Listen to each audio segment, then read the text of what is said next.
Nasabat ng Philippine National Police Criminal Investigation and Detection Group o CIDG ang tinatayang 700 million pesos na halaga ng imported na pabango sa isang bodega sa Valenzuela City Biyernes ng gabi.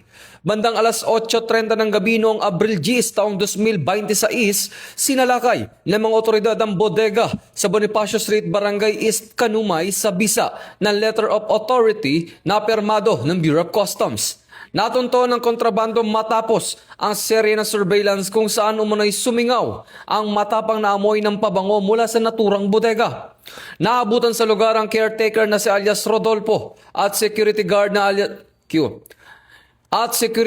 si alias Lendy, habang nakatakas naman ang pangunahing suspect na si alias Allen, isang Chinese national na patuloy na pinaghahanap ng otoridad.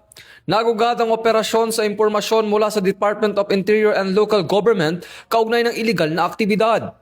Maharap ang mga sospek sa kasong paglabag sa Republic Act 7394 o Consumer Act of the Philippines.